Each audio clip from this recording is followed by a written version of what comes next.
Mercury stationing direct is like having your list together of like, what are you going to do for the day? All right, you know what needs to change. You know what needs to switch up. You know what you have to achieve.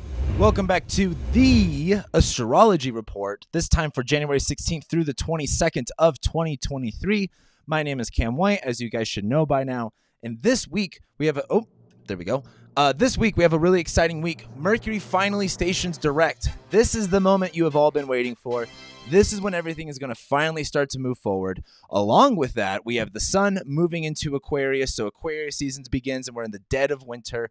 But we get the new moon in Aquarius, where now that Mars is direct, Mercury's direct, we get a new moon. This is the time where that new year actually begins. And if you've been struggling with New Year's resolutions, this might be a better time this week to actually get started on all of those. As well, we have Venus conjoining Saturn, which, you might look at that as like maybe a bad transit.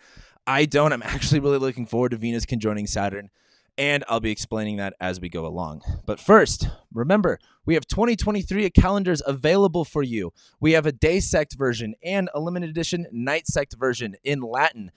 These are my favorite 2023 calendars. If you use coupon code at checkout, Cam White in just one word, you'll save 10% off. These posters are absolutely beautiful. They're really, really high quality. They're absolutely amazing. They're my favorite. This is why I'm doing this collaboration, because I actually really like these posters. And if you, once you actually purchase the day sect and the night sect, you'll get a free PDF download of the calendar, so you can print that out and you can make a wall calendar for yourself if you're interested in that. As well, really quick, I'm going to be raising my prices very soon. Now, if you are a client of mine and you've booked a reading with me before, you are locked in at the price that I have at this moment, which is $220. So you guys will not be dealing with any price raises. You are locked into that. And so why I'm making this announcement is that if you want to get locked into the price that I have right now, you want to book a consultation with me as soon as possible, because my prices will be raising very, very soon here. And if you want to get locked in at the price of $220, make sure you book a consultation with me soon. Anyway, let's get started with the week. Monday, we are starting with the moon making an opposition to Uranus. It will then square Venus, then it will trine Neptune, and then it will square Saturn. So there's a lot going on Monday just with the moon. And I talked a little bit about this last week of like, I really enjoy just the lunar transits. Like when the lunar transits are doing the, again, not the ping pong. I still can't think of the game. I couldn't think of it last week either. But there's a lot going on with the moon. And I ended off last week with the moon in Scorpio conjoining the South Node, where there's this kind of just getting over stuff and moving on and not being afraid of letting go of things anymore. And that's how we go on Sunday. But as we go into Monday and we start the week off, after we kind of do a little bit of that purge, you're going to get some wrenches thrown in your plans. It's going to, like, the universe is so funny because the universe likes to throw challenges at you. It's like, oh, you're over that? Well, what if you're over your ex? Well, what if your ex texted you again? It's kind of like one of those things where you have to be ready for whatever challenges you might face when it comes to getting rid of something. And as the moon is in Scorpio, it's going to go first opposite Uranus. So there will be this kind of upheaval. There will be this kind of instability. There will be this kind of frantic. I almost said frantic. Frantic emotions that are a little all over the place. I think it's just important when the moon goes opposite Uranus to just like chill out a little bit. Like if you're on the verge of just doing something manic, like just remember the moon's in Scorpio opposite Uranus. Like if you need to absolutely like push the big red button, maybe push the little red button and not the big red button, if that makes sense. If you absolutely have to get out of your system, do something little, don't do something huge and regretful. The moon after that, oh boy, what was the other thing? Then it squares Venus and trines Neptune. So the moon is going to be squaring Venus. And again, I talked a little bit about last week with Venus squaring Uranus of like, connecting with people and trying to enjoy and doing something new and different, but maybe having a weird experience with it. And I think as the moon's in Scorpio squaring Venus in Aquarius, there might be this kind of like, I don't want to say disgust, but just this kind of like over it mentality. It's kind of like, you ever get jaded? Like I sound like a typical guy that lived in LA, but like there's a reason why people say like everything people say about LA is 1000% true. Don't even get it twisted. But I just got so jaded from it to where like there's been times where I'm like, oh, there's some things that aren't that bad, but my experience of it, I'm still like holding on to like just how like fucked up it was, that like it makes me put this negative energy on it that's my own, that maybe isn't appropriate to share with other people for their experience. You know what I mean? Although I would say a lot of what people say about LA is like pretty true. But like that moon in Scorpio squaring Venus in Aquarius energy is just jaded energy of like, oh, well, fuck them or fuck this, and that's not cool. And it's it's just kind of being a little bit jaded. So you're going to have to be a little bit careful. And it's not, something I love about astrology is like, it's a time honoring exercise. Maybe you need to be a little bit jaded. Like maybe it's okay. Like I'd rather you guys feel frustrated and jaded than be like, no, everything's fine. Everything's fine. I'm totally not losing my mind right now. Like I'd rather you just embrace that energy, but don't let it overwhelm you and consume you. Ask yourself, why do I feel this way? Why was this such a deep experience? Why am I so emotionally distraught about this experience that I had? And go through that process. You know what I mean? Go through, what are those? It's like, I think it's the stages of grief. It's like denial, resistance. I don't remember what they are, but I think you guys know what I'm talking about. But just work through that yourself. After the moon makes this square to Venus, and there's that kind of jaded energy of like, oh, that wasn't fun, and I actually really didn't like that. The moon's then going to be making a trine to Neptune, where this is important to like not like, when you have like a negative experience and because it was so bad, you start to make up stories. Like people love to think that they just have like all of the truth. Like there's your story and then there's their story and then there's the truth. It's really easy to have a negative experience and then in your mind make up how bad it was versus in reality, was it actually that bad? And maybe how much of a role were you playing in that experience and things of that nature. And I just think with the moon in Scorpio trining Neptune, what I want you to be careful of is like making things like, when you reflect on your past, it's like, oh man, that was so bad, man, that was really bad. And then you start making up all of these stories that don't like assist you. Like they don't really help with anything. I mean, they can be helpful in terms of like, something I do like about Scorpio is like, there's nothing more motivating than resentment and revenge. Like pettiness is like Taurus Scorpio energy all day long. And it's like, if someone fucks you over and you hold on to that grudge, like that can really be a motivational factor. And so maybe there is some moon in Scorpio trining Neptune of like that negative experience and what story and what narrative you create out of that, regardless if it's true or not, can be a motivation factor for you increasing your life. It's like, let's say you had a really bad relationship and they held you down, and it's like, you can be so mad and upset that motivates you to like get your shit together because that relationship was so bad and so negative. But I think the other thing too is just be careful about how much of a story you make up, because that Neptune part is like our memories are very interesting things. Like they're not like just black and white and perfect. It's really easy to like have our emotions are more memorable than I think like actual things that happened. And so when you get into the deep emotions, it can be easier to saturate, the story that you're telling yourself or saturate the experience that you had. And so I think there's a good way to do it when in terms of like motivating factors, as a motivation factor. I think the bad way to do it though is like letting those emotions just stir up and creating these stories and holding on to those stories that aren't serving you anymore. Because the other thing is once that moon makes that trine to Neptune, then it's square Saturn, where there is this question of like, okay, well, what are you going to do about it? Like the moon in Scorpio squaring Saturn in Aquarius is very like, you might have this deep emotional resentment or this pain, but if it's square Saturn, that's not going to allow you to go anywhere. Like it really isn't. Like so many people, and this is just coming from both my own experience, but like my job, like, do you know how people, I talk to like somewhere between like 300 or 400 people a year on like a deep level. And typically like, just from my own experience. And also I'm going to be posting my Trustpilot reviews down below. If you're still skeptical of getting a consultation with me, you should just read my reviews. Half of my clients are return clients. And when we have sessions, typically not every session is the same, of course, because everyone's different and their needs and, charts are going to be different. But oftentimes we go into some pretty deep stuff, not because I'm here to play psychologist and to like get into the deep stuff, but like, deep stuff that's happened in your life is shown through the chart.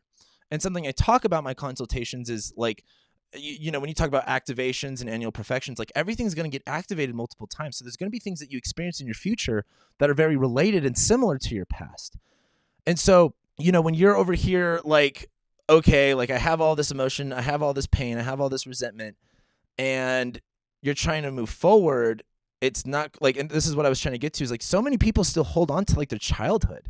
And that's not to, and I don't want to crit, like, because again, we're all like, I I look at everyone as a child, and I don't mean that in like a what's that word? Chastising, infantilizing. That's the word. Man, I never pronounce that word right.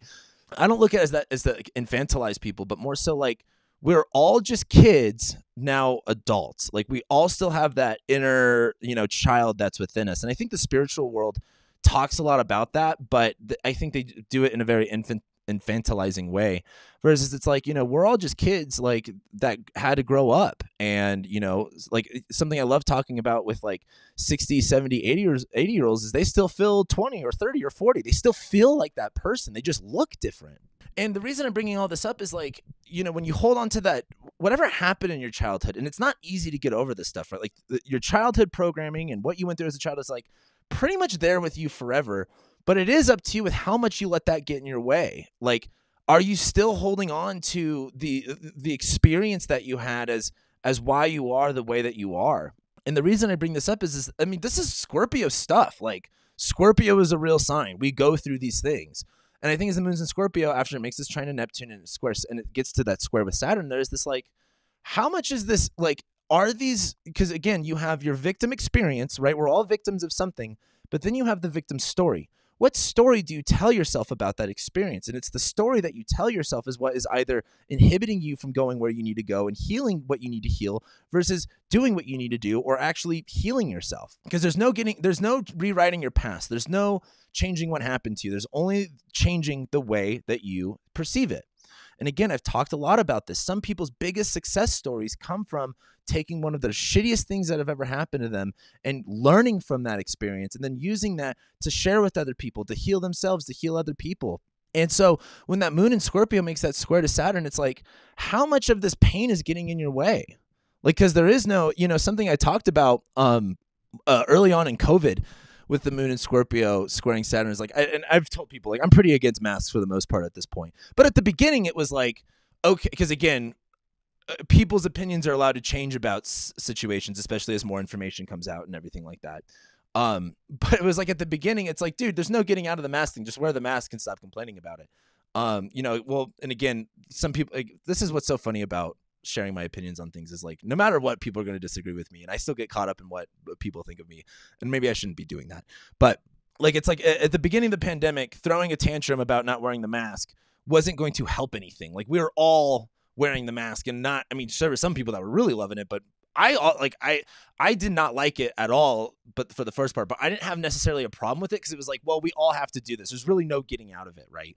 And I think there's this sort of like having to get over yourself. You know what I mean? And this is why I would bring this up during the pandemic was that moon in Scorpio squaring Saturn and Aquarius is like, that's Saturn and Aquarius, like, the society and the authorities that are around that are going to get in your way, even if you're throwing like a tantrum about it. And I think it's okay to like, again, I look back and, I think the people that were very upset about wearing masks definitely had much more of a point than I think I perceived at that time. But I also still looked at that. And I'm just using this as an example with the moon in Scorpio squaring Saturn Aquarius is like, at the end of the day, you're still a member of society. It's like, when you get people, you could use the same analogy just going to the DMV and people thinking that they deserve a better, experience than what they're getting. And it's like, dude, we're all here. We're all in line. Like, stop your bitching and your whining. Like you are just another brick in the wall when you're in a society, like, situation like the DMV, right? Like, I really can't stand when people like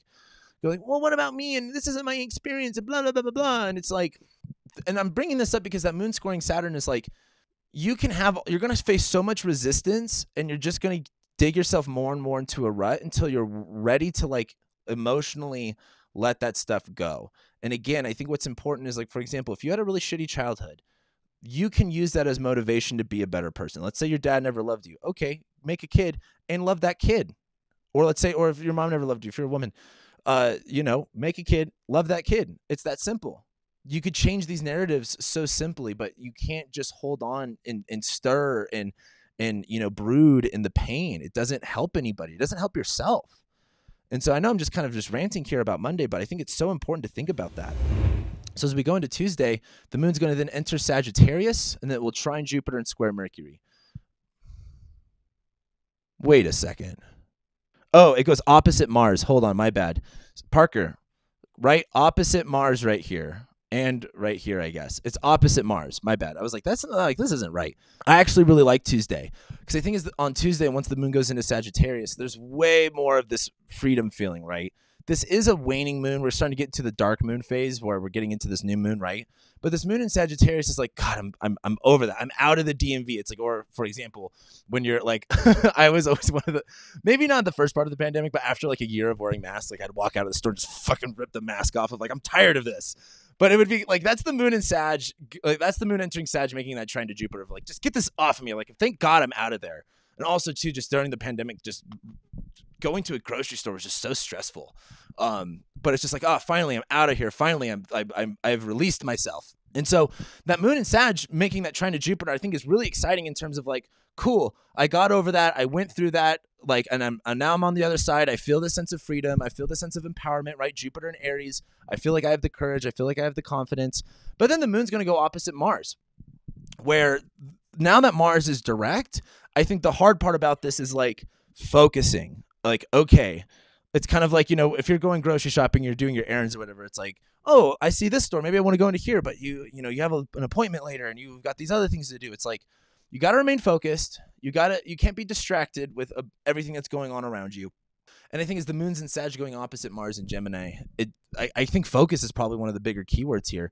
Mars and Gemini, now that it's direct, is like, all right, I need to do this. I need to do that. Mars is slowly starting to move forward. I believe that Mars is still at 8 degrees at this point. So it's still not, moving forward all that quickly. So as the moon goes opposite Mars, it's like, all right, how do I use this motivation? And how do I use this, moon and Sag? Like, I'm ready for the new, I'm ready to expand, I'm ready to go. How do I use that to kickstart Mars, right? Because Mars in Gemini is it's direct, but it's still not moving forward very fast. So it's still a little bit distracted. It's still a little bit all over the place. So that moon and Sag is like, where do you want to go, Mars? Like, what do you want to do? We have to pick something. I've got this little bit of energy now. What do we want to do with it?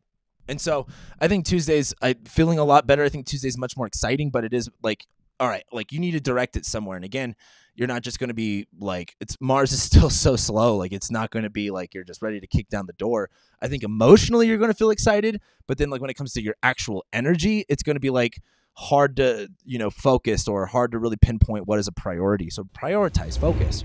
Wednesday, we get to the moon making a sextile with Venus and Saturn, and Mercury finally stations direct. This is, my opinion, the highlight of this week. This is the moment we've all been waiting for.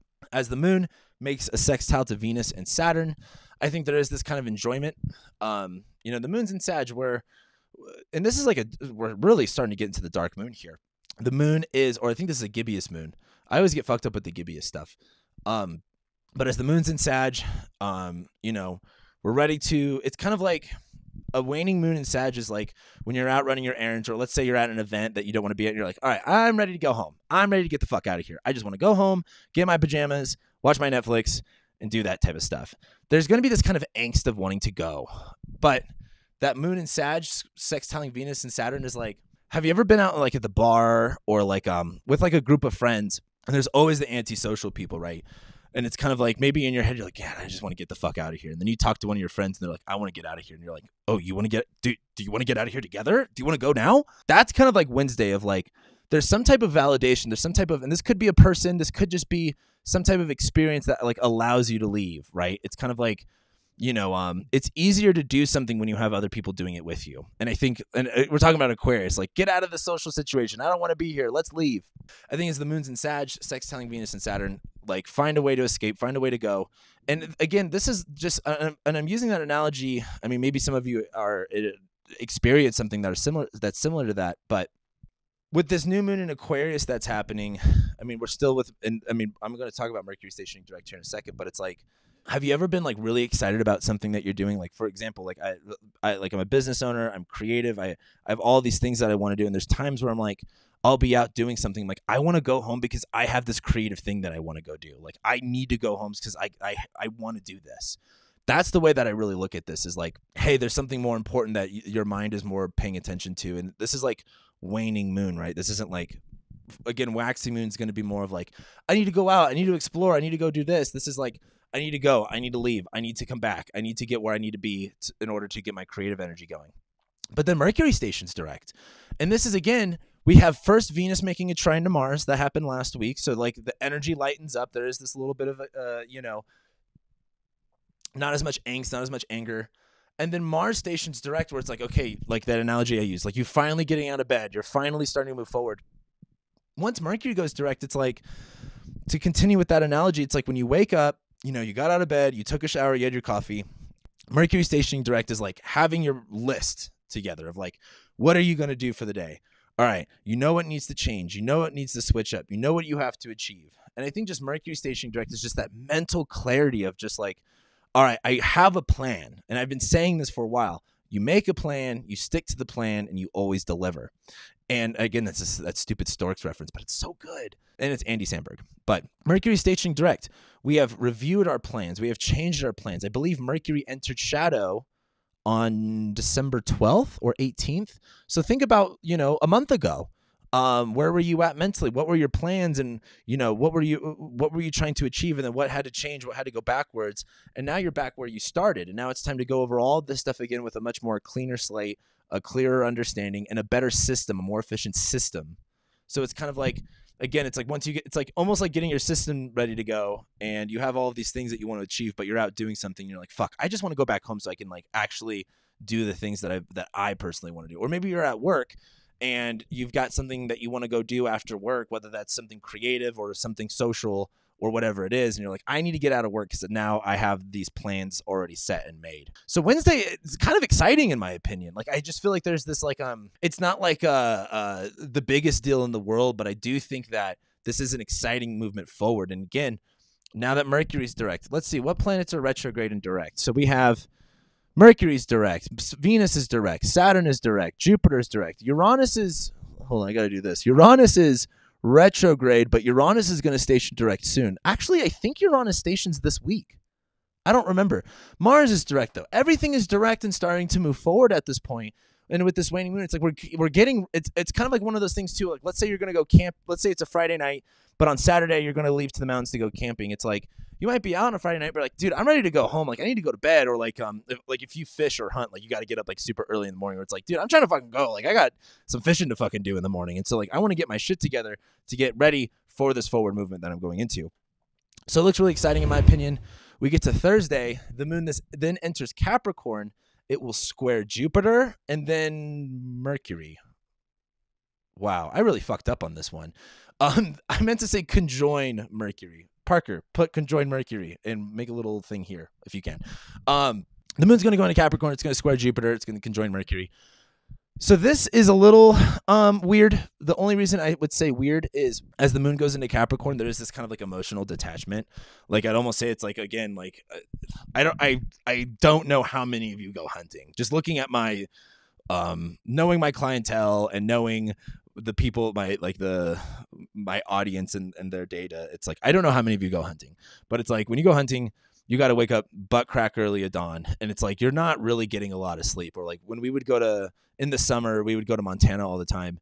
And my stepdad always wanted to leave at like 3 a.m. So it's like, we would go to bed at like 8 or 9, but I'd be like 12. So I'd still stay up. And it's like, I didn't really get any sleep, but like, that's fine. And I look at the moon in Capricorn, like the moon's going into Capricorn. I always talk about it's a good time to, detach from your emotions.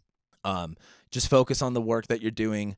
But I think as the moon goes into Capricorn, squaring Jupiter and Aries, there's this sort of like, I'm not going to get that much sleep just because like I'm so excited, but also like I have to get some sleep so I can like wake up early in the morning for a hunt. And that moon in Capricorn squaring Jupiter and Aries too. The only thing I don't like about it is it's like Jupiter and Aries is so rah, like let's expand, let's move forward, let's do all these big things.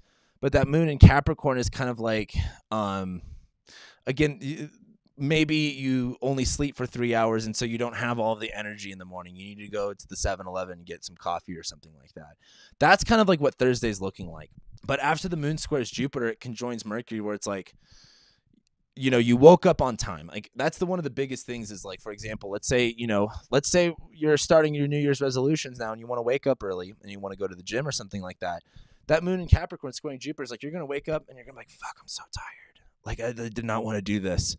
But then once you wake up and you're up 4:35, whatever time it is, that moon conjoins Mercury and you're like, you know what? I'm tired as fuck, but I stuck to my word. I'm now actually initiating the plan that I wanted to do.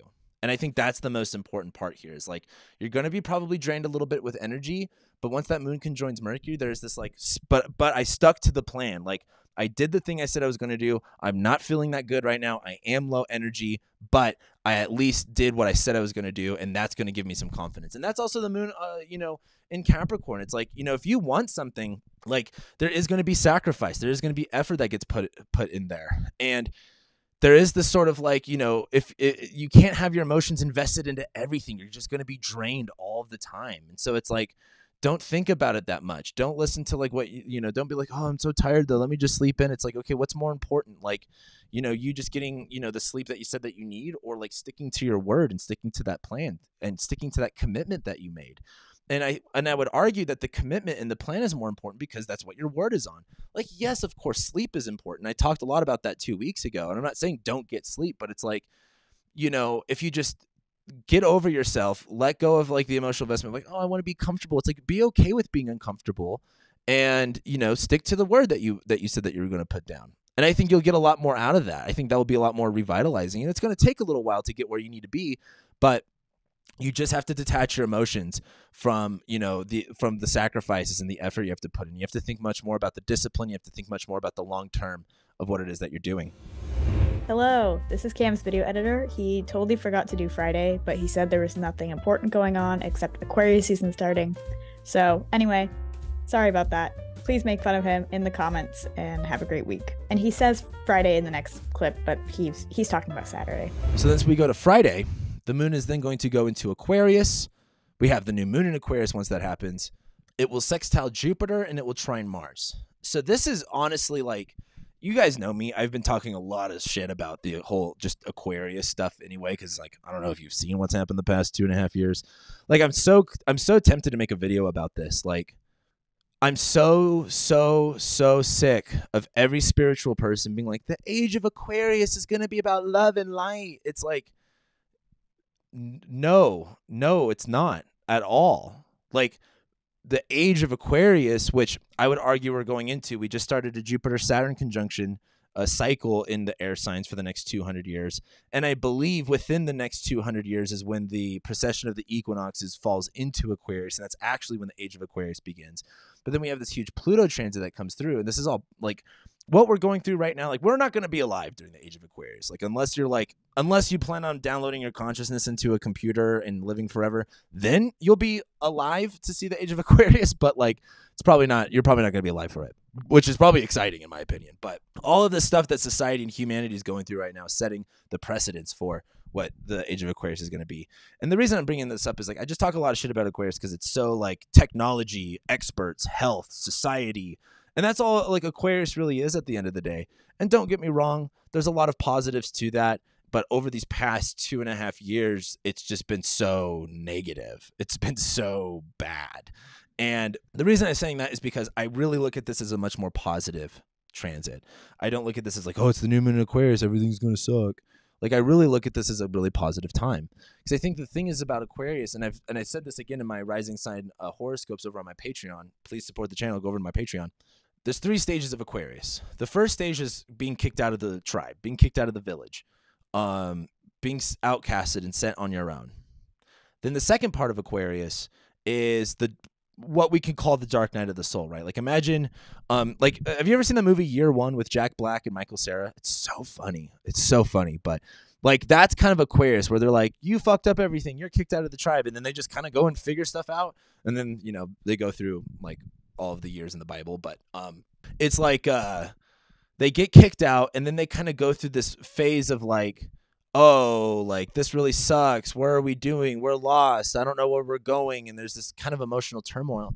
But that third stage of Aquarius is really like acceptance. Like, they like in that movie too, they like meet Cleopatra. I think they meet Cleopatra. They meet someone, and it's like they become gods, and they find this acceptance, and they enjoyed what they had to go through. And there's this sort of like being okay with where you're at now. And I talked a lot about this, about being accepting things.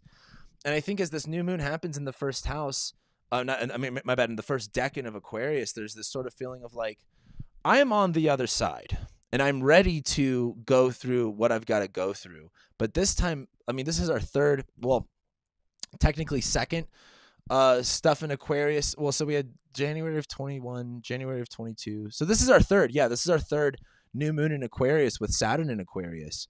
And now we have Venus conjoining Saturn here, which is probably the most important part of this. I think there's just this sort of feeling of like, hey, like I'm on the other side here and I'm enjoying it. I'm, looking at things through this different way.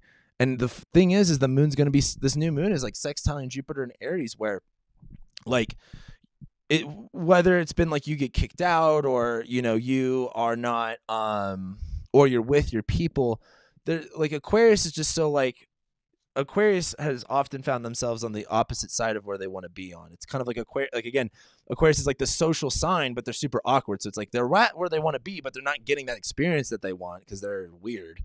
That's how I would look at the weird thing. If you're an Aquarius sun, please just take this with a grain of salt. Like I'm just, talking the most general sense I can here.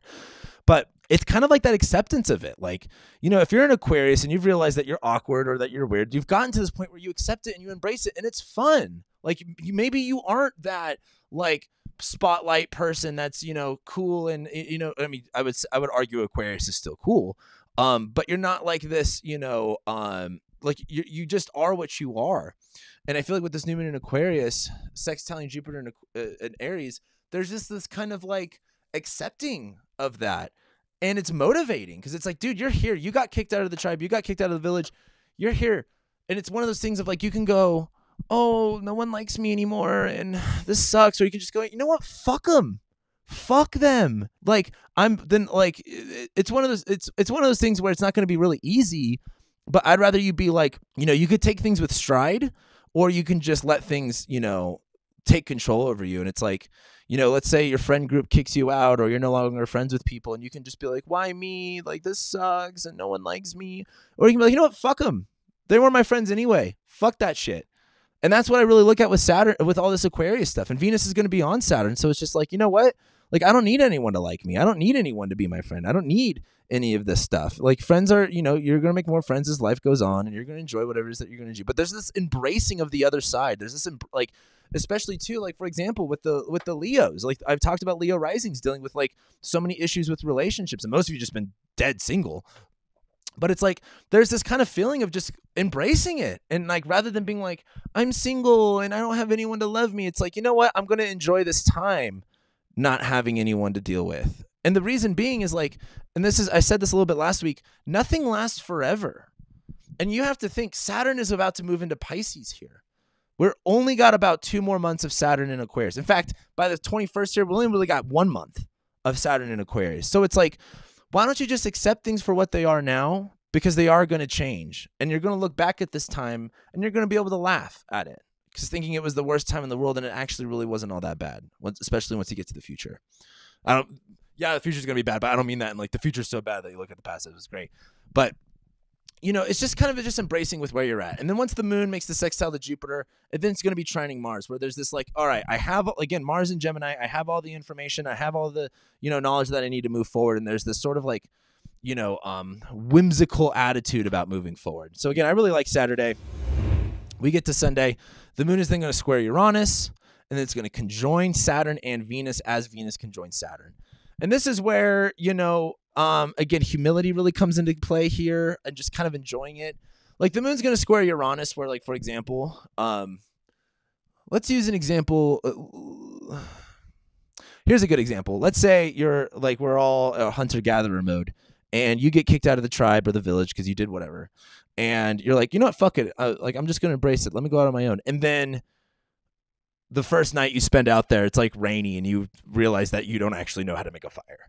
That's kind of like the moon in Aquarius squaring Uranus and Taurus. You're like, oh shit, I actually don't know. I don't know a lot. I don't know what to do here. I'm not sure what to do with my hands. But so on Sunday, there's this sort of like, going things on your own and kind of falling on your face. But the thing is, you guys have got to learn some humility. It's okay to fuck up. Like the best way like if people are laughing at you, you laugh with them. You got to be able to you got to find a way to roll with the punches. But then the moon will then conjoin Saturn and Venus. And the reason I say Saturn and Venus is by the time the moon actually gets there, Venus is past Saturn. But when you have this moon, Saturn, Venus stuff, again, I think this is where the pleasure comes in. And this is like, you know what? Like I'm here, I'm doing my thing. Something I say all the time because it's so funny is like, I'm here, I'm queer. I love that saying is so funny to me. But this is like, I'm here, I'm queer, like what the fuck are you gonna do about it? And the moon conjoining Venus and Saturn is just so like, dude, we're on the other side. We're at where we're at. We've accepted it, and now it's time to just like embrace that. You know what I mean? I don't like. It's kind of like I don't know what else to really say about it besides the fact that this is only going to last another month. When Saturn moves into Pisces, we're on a completely different boat. Then Pluto will go into Aquarius, and then Pluto will get out of Aquarius by the summer. And then summer of 2023, the last 6 months of 2023, there's going to be nothing in Aquarius. And so this is going to be that one time where there's nothing in Aquarius for the next 20 years. So like we're almost at the end of this. And it's kind of like, you know, for example, if you're running a marathon, like it is going to be really challenging. There's going to be hardships that you go through. But by the end of it, like when you're almost done, it's like, hey, we're almost done. Like, why don't we just enjoy it for what it is right now, and not worry about all the hard stuff. Try to have some fun with it. And so that brings us to next week. Venus moves into Pisces. Things get way better. I've said this on my year ahead horoscopes. This is a really awesome Valentine's Day. Valentine's Day is looking really great. I'm looking forward to it. And that's because Venus will be in Pisces conjoining Neptune. And then Mercury trines Uranus. Again, more solutions are coming about this whole Mercury retrograde thing. Now that we have a plan, now that we have a system and we're executing it, there's a lot more creative solutions that come by with it. So with that being said, just quickly again to 2023 calendars. Look how great these are. Again, if you want 10% off, use coupon code CAMWHITE at checkout. Again, there's only a limited amount of the black ones available. So if you want the black ones, which like this one's my favorite, make sure you get on these quickly. And also too, again, I will be raising my prices very soon. So if you want a locked in price at where I'm at right now, make sure you book a consultation with me as soon as you possibly can. And so with that being said, I love and appreciate you guys, and I'll be seeing you next week.